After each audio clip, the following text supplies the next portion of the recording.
बिस्मिल्लाहिर्रहमानिर्रहीम। नाज़रीन, मैं हूं तारिक सुमैर, डेली मुमताज़ डिजिटल के साथ। SCO कॉन्फ्रेंस, तमाम इंतजामात मुकम्मल। चीन के वज़ीर-ए-आज़म ली चियोंग पाकिस्तान पहुंच गए। बाकी डेलीगेशंस के आने का सिलसिला जारी है। 1997 में नवाज शरीफ की हुकूमत के बाद अब ये दूसरी मरतबा इतनी बड़ी कॉन्फ्रेंस हो रही है पाकिस्तान के अंदर, और बड़े अहम ऐलानात होने हैं। फिर नाजरीन, मामला है डी चौक का, जिसे खूबसूरत बना दिया गया है, सजाया गया है। दुल्हन का लफ्ज इस्तेमाल हो है, दुल्हन की तरह सजा दे, उससे भी ज्यादा सजा दिया गया है। लेकिन एहतजाज की बातें सब समझा रहे हैं, ख़त्म नहीं हो रही। देखते हैं, मैं जब अब रिकॉर्डिंग करा रहा हूँ उस वक्त तक तो बाज़ाब्ता एहतजाज के खात्मे का ऐलान नहीं किया। उम्मीद की जा रही है कि कर देंगे ख़त्म। आईनी तरमीम, मौलाना साहब ने ग्रीन सिग्नल दे दिया है। बरकत हत नवाज शरीफ के पास क्यों पहुंच गई, ये मैं सब आपको बताऊंगा। सबसे पहले मैं आता हूं नाज़रीन शंघाई ताउन तंजीम कॉन्फ्रेंस पर। ये चीन ने कायम की थी, रीजनल कोऑपरेशन की तंजीम है, और 12 ममालिक के हुकूमती सरबराहान और वफूद पाकिस्तान पहुंच चुके हैं। तकरीबन कुछ पहुंच रहे हैं 900 के करीब, और 200 इंटरनेशनल मीडिया के लोग हैं। तो ये बड़ी अहमियत की अमल है पाकिस्तान के लिए कॉन्फ्रेंस। पाकिस्तान 2017 में मियां नवाज शरीफ के दौर में इसका मुस्तकिल रुकन बना था, पहले ऑब्जर्वर था, और बड़ी तवील ये 2001-2 में बनी थी तंजीम। और इसका मकसद चीन का ये था कि रीजनल सतह पे ताउन बढ़े, तरक्की हो, माशी तरक्की हो, क्लाइमेट चेंज के इश्यूज़ हैं वो हों, जो टेररिज्म का इशू है उस हवाले से भी आपस में तमाम ममालिक ताउन करें ताकि टेररिज्म उभर न सके। तो वज़ीर-ए-आज़म शहबाज शरीफ ने इस कॉन्फ्रेंस के इनेकाद के लिए बहुत मेहनत की है। इसहाक डार हों, मीडिया के माज पे देखा जाए तो अता तारड़ हैं, उनकी टीम है, मुबशर हसन हैं, प्रिंसिपल इंफॉर्मेशन ऑफिसर हैं, बड़े मेहनती ऑफिसर माने जाते हैं, और तमाम सहाफ़ी भाइयों के साथ उनके बहुत अच्छे रिलेशन हैं, हमेशा मुस्कुराते रहते हैं। कभी कभार गुस्से में मैंने तो नहीं देखा, पता नहीं होते होंगे। तो उन्होंने बड़ी मेहनत की है इस सारी कॉन्फ्रेंस को कामयाब बनाने के लिए, और CDA ने भी बड़ी मेहनत की है। सिक्योरिटी के हवाले से भी बड़े मौसर इंतजामात हैं। एयरपोर्ट पे बड़ा बालिहाना इस्तकबाल हुआ है चीन के वज़ीर-ए-आज़म ली चियोंग का, और मुझे वो 2015 का इस्तकबाल याद आ गया जब चीन के सदर शी जिनपिंग CPEC का तोहफा पाकिस्तान के लिए लेकर आए थे, और उस वक्त के सदर ममनून हुसैन मरहूम और उस वक्त के वज़ीर-ए-आज़म नवाज शरीफ पूरी काबीना, पूरे पार्लियामेंटेरियन के हमरा एयरपोर्ट पे मौजूद थे, और बहुत बड़ा इस्तकबाल था। और चीनी सदर ने CPEC मंसूबे का बुनियाद रखा था, जो पाकिस्तान में तामीर और तरक्की का एक नया दौर शुरू हुआ है, जारी है। फेज़ 2 आ गया है, ग्वादर एयरपोर्ट कंप्लीट हो गया है, वो भी चाइनीज़ ने बना के दिया है। तो नाज़रीन, मैं 1997 से लेके 1-2 साल पहले तक मुसलसल हर साल चाइना जाता रहा हूँ, मुख्तलिफ कॉन्फ्रेंसेस में सदर वज़ीर-ए-आज़म के साथ भी जाता रहा हूँ, और चीनी सहाफ़ियों के साथ भी मेरा बड़ा अच्छा राब्ता रहता है हमेशा। और मैं उनको नी हाँ कह के जब सलाम करता हूँ तो बड़े खुश होते हैं। चाइनीज़ में ये अल्फाज है, ये चाइनीज़ ज़बान के अल्फाज हैं, किसी को सलाम करना, एहतराम देना, तो बड़े खुश होते हैं। तो बड़ी ये खुशाइंद बात है कि पाकिस्तान के अंदर अब 11-12 साल के बाद चीन का वज़ीर-ए-आज़म आया है, 2015 में चीनी सदर आए थे, और मुझे याद है 2012 में जब पीपल्स पार्टी की हुकूमत थी तो उस वक्त के चीनी वज़ीर-ए-आज़म ने पार्लियामेंट के मुश्तरका इजलास से खिताब किया था, और उस वक्त के कायदे हिज़्ब इख्तिलाफ चौधरी निसार अली खान ने भी खिताब किया था, यूसुफ रज़ा गिलानी वज़ीर-ए-आज़म थे, उन्होंने खिताब किया था, और बड़ी तवज्जो से वो खिताब सुना गया था। अब भी ये मुमकिन था कि चीनी वज़ीर-ए-आज़म मुश्तरका इजलास से खिताब करते, लेकिन तहरीक इंसाफ की तरफ से यकीन दहानी नहीं कराई गई थी स्पीकर को कि पुरअमन रहेंगे, इसलिए फिर उस आइडिया को ड्रॉप कर दिया गया। हालांकि ये गलत बात थी, ऐसा नहीं, पीटीआई को यकीन दहानी करानी चाहिए थी।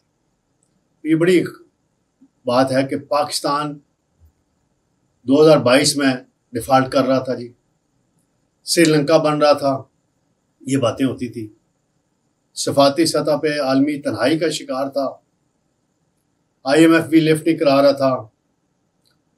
तो जब शहबाज शरीफ ने इक़्तिदार संभाला अदम एतमाद के बाद तो बड़े मसाइल थे, लेकिन अब अल्लाह का फजल है कि पाकिस्तान अब दुनिया की नज़रों में अपना वक़ार बहाल कर रहा है।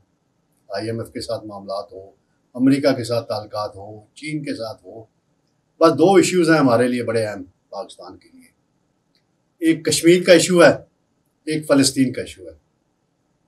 कश्मीर पे गासबाना कब्जा किया हुआ इंडिया ने, कश्मीरी अपनी कुर्बानियां दे रहे हैं, पाकिस्तान भी साथ कुर्बानियां दे रहा है, और 2019 के बाद मोदी ने उसको ज़रा और कब्जा बढ़ा दिया और आर्टिकल 378 ख़त्म कर दिया, खुसूसी हैसियत कश्मीर की। इंडिया के साथ मामलात हमारे नहीं ठीक हो रहे, और आलमी ताकतें जो हैं, अमेरिका हो गया, चीन हो गया, या बाकी, तो वो उसमें कोई रोल प्ले कर सकते हैं। फ़लस्तीन पे पाकिस्तान हमेशा मौसर आवाज़ उठाता है, हालांकि कुछ इस्लामी ममालिक पाकिस्तान की हुकूमतों को ये माजी में तजवीज़ देते रहे हैं कि इसराइल को तस्लीम कर लिया जाए, लेकिन पाकिस्तान के अंदर ऐसा मुमकिन नहीं है अब तक, और होना भी नहीं चाहिए जब तक हमारे ये दो मसाइल हल नहीं होते। नाज़रीन, एक और मामला है डी चौक पे एहतजाज का। पीटीआई के अंदर से भी आवाज़ उठ रही है, रेगुलरली उठ रही है। अहमद खान हो, बैरिस्टर गौर हो, असद कैसर हो, और बाकी लोग हैं, वो कहते हैं नहीं होना चाहिए। मौलाना फजलुर रहमान साहब ने आज फिर रिक्वेस्ट की है पीटीआई के साथ, उन्होंने टंडूवाला यार में एक प्रेस टॉक की है। मौलाना मुफ्ती महमूद मरहूम की बरसी के सिलसिले में तकरीब थी, जो उनके वालिद मोहतरम थे, बड़े मुमताज़ आलम दीन थे, तो उन्होंने भी कहा है कि भाई SCO कॉन्फ्रेंस हो रही है, आप मुलतवी करें, छोड़े, बाद में करते हैं। सारी दुनिया उनको कह रही है, लेकिन उनकी अपनी एक ज़िद है, अपनी एक अना है। रियासत से बढ़ के अना नहीं होनी चाहिए। अगर रियासत से बढ़ के अना किसी ने रखनी है तो आज रोज़नामा जंग में सुहेल वड़ैच साहब का कालम पढ़ लें, और कैदी नंबर 804 को भी वो कालम पढ़ा दें। यकीनन खान साहब के पास अखबारात जाते हैं, उन्होंने पढ़ भी लिया होगा, और पीटीआई की क़यादत को भी इस कालम को पढ़ना चाहिए कि मकबूलियत हिटलर की कितनी थी, मुसोलिनी की कितनी थी, अताउल्लाह शाह बुखारी की कितनी थी, कि गलत फ़ैसलों से फिर वो मकबूलियत कहाँ गई। अल्ताफ़ हुसैन की भी कराची में मकबूलियत थी, हैदराबाद में, वो कहाँ गई। लिहाजा रियासत के आगे मकबूलियत को के आड़ में आप रियासत के ख़िलाफ़ ना जाएं, यही मेरा पैगाम है। नाज़रीन, दूसरा मामला है, बरखा दत्त हैं, इंडिया की बड़ी मारूफ सहाफ़ी हैं, मैं भी नई दिल्ली में भी मिला हूँ, इस्लामाबाद में भी 2 मरतबा उनसे मिल चुका हूँ, एक मरतबा न्यूयॉर्क में मेरी मुलाकात हुई थी उनसे, और वो नवाज शरीफ साहब से मिली हैं, और मरीम नवाज चीफ CM भी मौजूद थी। अब मेरा सिर्फ इतना ही सवाल है, नाराज़ अगर होते हैं मुस्लिम लीग नून के हमारे दोस्त तो हो जाएं, बात खुली करनी चाहिए, सच्ची बात करनी चाहिए। जब से नवाज शरीफ साहब आए हैं, पाकिस्तानी सहाफ़ियों से नहीं मिल सकते। 1-2 दोस्तों से लाहौर में मिले थे, और इंडियन सहाफ़ी से खुसूसी तौर पे उन्हें मिलवाया गया। बस इतना सा सवाल है। उन सहाफ़ियों से भी नहीं मिलते नवाज शरीफ साहब अब, जिन्होंने मुशर्रफ के दौर में मुशर्रफ के मज़ालिम का सामना किया और डट कर नवाज शरीफ का और जमहूरियत का साथ दिया।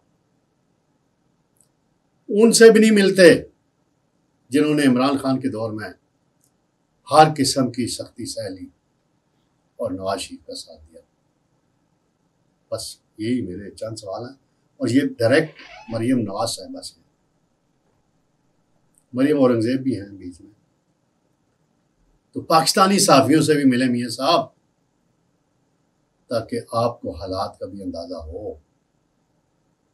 कभी कभार आपकी तकरीर करा दी जाती है तो बरखादात ने माजी में एक दो मुतनाज़ा ख़बरें देकर मियाँ साहब आपके लिए बड़े मसाइल लाए थे।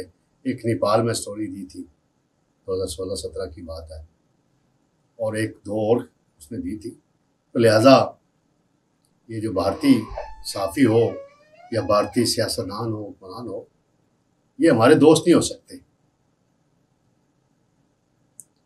तो लिहाजा बहुत एहतियात की ज़रूरत होती है इनके साथ मिलने में, इनसे गुफ्तगू करने में। नाज़रीन, आइनी तरमीम में मैं आखिर में आता हूँ। मामला तेज़ी से आगे बढ़ रहे हैं, कमेटी में काम हो रहा है।